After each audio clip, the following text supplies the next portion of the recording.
దేవుని నామమునకు మహిమ కలుగునుగాక. మీ అందరికీ నా వందనములు. ప్రియమైన వారులారా, ఈరోజు తెలగపిండి, ఎండ్రాయిల కూర, ఇంకా చారు. ఈరోజు భోజనానికి వీటిని ప్లాన్ చేసాం. ఎందుకంటే ఇవంటే వాళ్ళకి చాలా ఇష్టం. అందులో ఒక ఆమె ఉంటారు, ఆమెకి చాలా ఇష్టం. ఆమె చాలా ఇష్టంగా తింటారు కదా అనుకున్నాం. కానీ ఆమెకు కుక్క కరవడం వల్ల ఆమె తినలేకపోయింది. సో ఆమెకు వేరేగా పప్పు, పుదీనా పచ్చడి ఏర్పాటు చేసాము. సరే, మిగిలిన వాళ్ళైతే చాలా సంతోషంగా భోజనం చేశారు. మేము ఉంటున్న ప్లేస్లో బీరకాయలు పాదు, ఇంకా బెండకాయ ముక్కలు కూడా వేసామండి. అక్కడున్న బీరకాయలతో ఒకసారి వంట చేసాము. బెండకాయలు అయితే చాలా కొన్ని ఉన్నాయి, కానీ వాటిని కట్ చేసి ఆ రోజు చారులో వేసాము. ఏదేమైనా మనం మొక్కలు వేసుకుని అందులో ఉన్న కాయగూరలతో వంట చేయడం అన్నది కొన్నైనా సరే చాలా థ్రిల్గా అనిపిస్తుంది. నిజంగా ఇప్పుడుంటున్న స్థలం ఏదైతే ఉందో ఆ దేవుడు కృప చొప్పున మేము కొనగలిగాము. నిజంగా దాన్ని సంపాదించేంత స్తోమత మాది కాదు, కానీ దేవుడు అక్కడ స్థలాన్ని ఆ పరిచర్య కొరకు ఏర్పాటు చేశాడు. ఆ స్థలంలోనే కొన్ని మొక్కలు, పరిచర్య, ఆదివారపు ఆరాధన, శుక్రవారపు కూడికలు ఇవన్నీ జరుగుతున్నాయి. దేవుడు ఎంత గొప్ప దేవుడు! ఏమీ లేని వారితో ఎంత చక్కగా సేవ చేయించుకుంటున్నారు. అలాగే మీరు చూడండి, దీనులకు ఈరోజు దేవుడు ఎంత మంచి మనసు ఇచ్చాడంటే వాళ్ళున్న ప్లేస్ని వాళ్ళే క్లీన్ చేసుకోవాలనుకున్నారు. మేము చాలాసార్లు అనుకున్నాము అక్కడ క్లీన్ చేయాలని, కానీ ఇంటి పని చూసుకొని ఆ స్థలం దగ్గరికి వెళ్ళి దీనిల కొరకు వంట చేయడం, ఇలా ఈ పనులతోనే సరిపోయేది. అక్కడ క్లీన్ చేయడానికి ఖాళీ లేదు. ఈరోజు వాళ్ళు ఏమనుకున్నారేంటో, మనం ఎందుకు చేసుకోకూడదు అనుకున్నారేమో. వాళ్ళు అక్కడ శుభ్రం చేయాలని నిర్ణయించుకున్నారు. వాళ్ళున్న ప్లేస్ని వాళ్ళే నీట్గా తుడిచి వాటర్తో మొత్తం తడిపి చాలా నీట్గా చేసుకున్నారు. నాకైతే భలే సంతోషంగా అనిపించిందండి. వాళ్ళు నాకెందుకులే, మాకేదో పెడుతున్నారు, తినేసి వెళ్ళిపోతే అయిపోతుంది అని అనుకోవచ్చు, కానీ వాళ్ళు అలా అనుకోలేదు. అంటే నాకు అర్థమవుతుంది, వాళ్ళు ఈ యొక్క దీనుల పరిచర్యలో ఒక కుటుంబంగా మారిపోయారు. వారు ఇది మంది కాదు, వాళ్ళది మనకెందుకు అని అనుకోవట్లేదు. మనం ఉంటున్నాం, మనం ఇక్కడ తృప్తిగా భోజనం చేస్తున్నాం, వాక్యం వింటున్నాం, ఇది మనది, ఈ పనిలో మనం కూడా పాలుభాగం తీసుకోవాలనుకున్నారు. చాలా భలే సంతోషంగా అనిపించిందండి. కొంతమంది అయితే వంటల్లో కూడా పాలు పంపులు తీసుకుంటాం, మాకు ఏదన్నా చెప్పండి అమ్మా అంటారు. కానీ మేము చెప్పము. వారితో పని చేయించుకోవడం ఎందుకు, మనం కష్టపడి వాళ్ళకి పెట్టాలి ప్రేమతో, వాళ్ళతో చేయించుకోకూడదని వారికి పని చెప్పము. ఈరోజైతే అసలు మమ్మల్ని ఏ పర్మిషన్ అడగలేదు. మేము క్లీన్ చేసుకుంటాము, మీరు వంటలో బిజీగా ఉన్నారు కదా అన్నారు. సో వాళ్ళు చేసిన దానికి నేనైతే చాలా సంతోషించాను. ఇలా కలిసికట్టుగా ప్రతిరోజు మేమైతే ఇలా చక్కటి ఆధ్యాత్మిక ప్రయాణాన్ని కొనసాగిస్తున్నాము. దీనంతటి వెనుక ప్రభు అయిన యేసుక్రీస్తు ప్రభువారి త్యాగమే ఉంది. ఆయనకే మహిమ కలుగును గాక. ఆమేన్. దేవుని నామానికి మహిమ కలుగును గాక. మీ అందరికీ ప్రభుపేట నా వందనములు. ఒక మంచి పాట పాడుకుని దేవుని స్తుతించుకుందాము.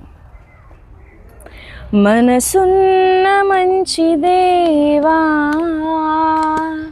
నీ మనసును నాకిచ్చావా, మనసు మలినమైన నాకై మనిషిగా దిగి వచ్చావా, మనసున్న మంచి దేవా, నా మదిని కోవెలగా మలచుకోవయా, నా హృదిని రారాజుగా నిలిచిపోవయా, నా మదిని కోవెలగా మలచుకోవయా, నా హృదిని రారాజుగా నిలిచిపోవయా, మనసున్న మంచి దేవా, దేవుని నామానికి మహిమ కలుగును గాక. మనం నిన్న ఏం చెప్పుకున్నాము, ఎవరి గురించి చెప్పుకున్నాము? Very good. మరియమ్మ గారి గురించి చెప్పుకున్నాం. ఏం నేర్చుకున్నాం మరియమ్మ గారి నుంచి? మరియమ్మ గారి నుంచి మనం ఏం నేర్చుకున్నాం?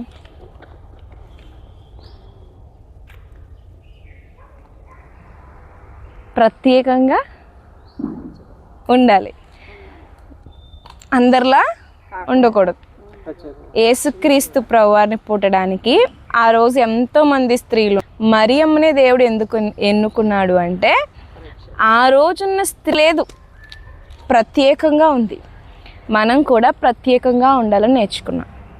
ఇప్పుడు యోసేఫ్ గారి గురించి మాట్లాడుకున్నాం. యోసేఫ్ ఎవరు తెలుసా మీకు? ఏ యోసేఫ్ గురించి మాట్లాడుతున్న? బైబిల్లో ఇద్దరు యోసేఫ్లు, ఒకటి మరియ భర్త అయిన యోసేఫ్ ఉన్నాడు, ఇంకొకటేమో యాకోబు కుమారుడైన యోసేఫ్. మనం మాట్లాడుకునేది మరియ భర్త గురించి. అంటే యేసుక్రీస్తు ప్రభువారు మనిషి వివాహం వల్ల పుట్టలే, వివాహం అవ్వకముందే పరిశుద్ధాత్మ వలన మరియ గారికి గర్భం వచ్చింది. అయితే వివాహం అయ్యింది కాబట్టి, అప్పటికే ప్రదానం చేయబడింది కాబట్టి యోసేఫ్ అనేటువంటి ఒక వ్యక్తితో, యోసేఫు మరియమ్మ భర్తగా యోసేఫ్ ఉన్నారు కాబట్టి యేసుక్రీస్తు ప్రభువుకి యోసేఫ్ ఏమవుతారు? తల్లిని బట్టి నాన్న అవుతారు, తండ్రి అవుతాడు. ఆయన ద్వారా పుట్టకపోయినా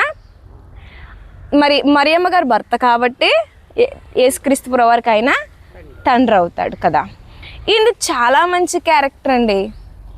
ఎంత మంచి క్యారెక్టర్ అంటే, ప్రధానం అయిపోయింది మరియమ్మ గారికి. ప్రధానం అంటే మన నిశ్చితార్థం అనుకుందాం. పోనీ నిశ్చితార్థం అయిపోయిన తర్వాత పెళ్ళైన 6 నెలలకి 3వ మాసం అంటే గౌరవం. పెళ్ళి అవ్వకుండా నిశ్చితార్థం అయిన తర్వాత 3వ మాసం అంటే అది గౌరవమా అవమానమా? అవమానమే, అవమానమే కదా. ఇప్పుడు ఎవరికి వస్తుంది అలా గర్భధారణ అంటే? ఏదైనా తప్పు చేస్తే రావాలి. వివాహం ఇంకా అవ్వలేదంటే ఖచ్చితంగా అమ్మాయి ఏదో తప్పు చేసిందని అంటారు.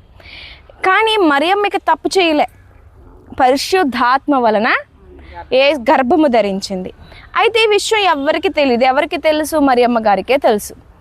ఇప్పుడు ఈ విషయం ఎవరి చెవిని పడిపోయిందంటే, ఈ ప్రదానం చేయబడింది కదా ఒక ఆయనతో, యోసేపు అన్న వ్యక్తితో, ఆయనకి వినపడింది, నువ్వు పెళ్లి చేసుకోవాలనుకున్న అమ్మాయి ఇప్పుడు గర్భవతి అని.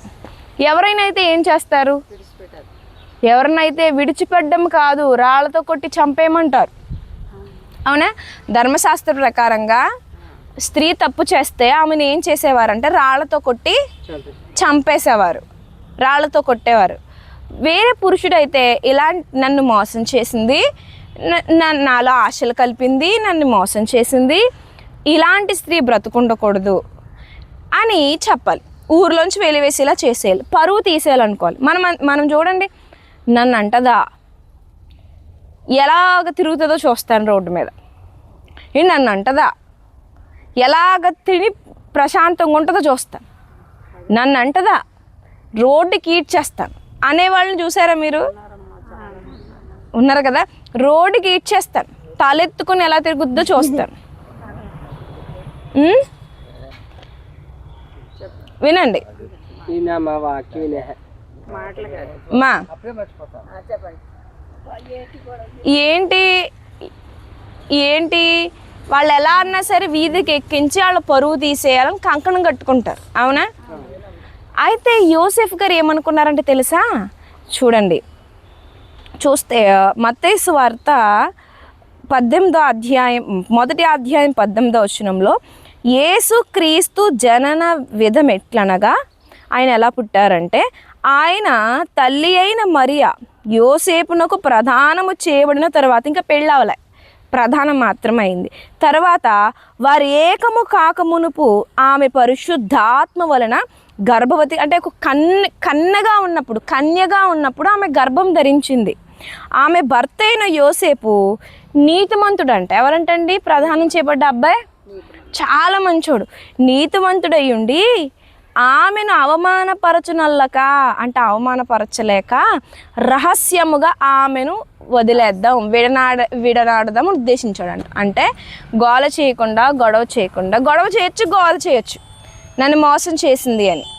అమ్మ కానీ ఆ గొడవ చేయకుండా ఏమి చేయకుండా రహస్యంగా ఆమెను వదిలేద్దాం అనుకున్నాడు. ఎంత మంచి అబ్బాయి!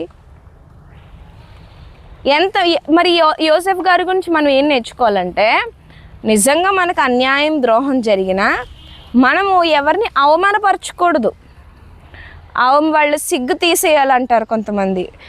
వాళ్ళ గౌరవం లేకుండా చేసేయాలి, వాళ్ళకి పరపతి లేకుండా చేసేయాలి అని అంటారా లేదా? అంటారా లేదా చెప్పండి. మనం అలా ఉండకూడదు. నిన్నేం నేర్చుకున్నాం? ప్రత్యేకంగా ఉండాలి. మరియం గారి నుంచి నేర్చుకున్నాం. ఈరోజు యోసెఫ్ గారి గురించి ఏం నేర్చుకోవాలంటే, పెళ్లి చేసుకుంటానన్న మాట ఇచ్చిన అమ్మాయి గర్భంతో నిలబడింది. ఎవరన్నా అయితే పరువు తీస్తారు. ఇప్పుడున్న రోజుల్లో అయితే ఖచ్చితంగా పంచాయతీలో పెడతారు, లేకపోతే కోర్టు కేసు వేస్తారు. నన్ను మోసం చేశారు ఈ కుటుంబం, వాళ్ళ అమ్మ నాన్న అందరి మీద వేస్తారు, అవునా? కానీ యోసెఫ్ అలా కాదంటండి. సర్లే, తను తప్పు చేసిందేమో, వదిలేద్దాం, తన తప్పు తన పాపని తనే పోతుందిలే అని వదిలేశాడంటండి. అలా వదులుతామా? వాళ్ళ పాపం వాళ్ళు పోతారులే, దేవుడు అంటూ ఉన్నాడుగా చూసుకుంటాడు అని అంటామా? అనము. మనమే దెబ్బ తీయాలనుకుంటాం. కానీ యోసెఫ్ గారు ఎంత మంచి లక్షణం కలిగి ఉన్నాడంటే, తను మోసపోయాడు. ప్రధానం ఎందుకు చేసుకుంటాడు? మరియమ్మ గారు నచ్చింది కదా, నచ్చే కదా వివాహం చేసుకుంటాను అనుకున్నాడు, నచ్చే కదా ప్రధానం చేసుకున్నాడు. అంటే ఇష్టపడ్డాడు ఆమెను, కష్టపెట్టాలనుకోలేదు. నిజంగా మనం ఎవరినన్నా ప్రేమిస్తే మనం ఏం చేయం? వీధుల పాలు చేయం. దేవుడు ఏం చెప్పాడంటే, నువ్వు ఎలా ప్రేమించుకుంటావో నీ పొరుగు వారిని కూడా అలాగే ప్రేమించాలి అన్నాడు. అవునా? ఎలా ప్రేమించాలి? వాళ్ళు వీధికి ఎక్కించాలి, వాళ్ళని రచ్చ చేయాలి, వాళ్ళని గొడవ చేయాలి, వాళ్ళ పరువు తీయాలి అసలు అనుకోకూడదు. దేవుడికి విడిచిపెట్టాలి. అలా యోసెఫ్ గారు ఏమనుకున్నారంటే, ఓహో అమ్మాయి గర్భం ధరించిందా, నేను పెళ్లి చేసుకోవాలనుకున్నాను, నన్ను ఇంత మోసం చేసింది ఏంటి, సర్లే వదిలేద్దాం, తన పాపాన్ని తనే పోతుందిలే అని అనుకుని నిద్రపోయాడంట. నిద్రపోయిన తర్వాత దేవదూత ప్రత్యక్షమై ఏమందని తెలుసా ఆమెకు? అతనంట స్వప్నంలో స్వప్నంలో ఒక దూత ప్రత్యక్షమై, దావీదు కుమారుడు అయిన యోసేపు, నీ భార్య మరియను చేర్చుకొనుటకు భయపడకు. ఎందుకు భయపడుతున్నావు? ఆమె గర్భం ధరించింది కదా, ఆమెకు నేను భర్తగా ఇక నేను ఉండలేను, ఎందుకంటే ఆమె గర్భం ధరించింది, ఆమెకు వేరొక పురుషుడు ఉన్నాడు అని భయపడ్డాడు యోసేపు. అయితే దూత ప్రత్యక్షమై, నువ్వు భయపడకు, ఆమె గర్భం ధరించింది పరిశుద్ధాత్మ వలన, ఆమె గర్భం ధరించినది పరిశుద్ధాత్మ వలన కలిగినది, ఆమె ఒక కుమారుని కంటుంది, తన ప్రజలను వారి పాపాల నుండి ఆయనే రక్షించును గనుక ఆయనకి యేసు అని పేరు పెట్టుదు. ఇదిగో కన్యక గర్భవతి కుమారుని కనును, ఆయనకి ఇమ్మానుయేలు పేరు పెట్టుదురు అని ప్రభు తన ప్రవక్త ద్వారా పలికిన మాట నెరవేరినట్లు ఇదంతా జరిగెను. ఇమ్మానుయేలు పేరు నాకు భాషాంతరము దేవుడు మనకు తోడని అర్థము. కొన్ని వేల సంవత్సరాలకు ముందే ఒక కన్య గర్భము ధరిస్తుంది. ఆ గర్భము గుండా వచ్చిన వాడే లోకానికి రక్షకుడు, లోక పాపాల నుంచి రక్షిస్తాడని కొన్ని వేల సంవత్సరాలకు ముందే దేవుడు చెప్పి పెట్టాడు.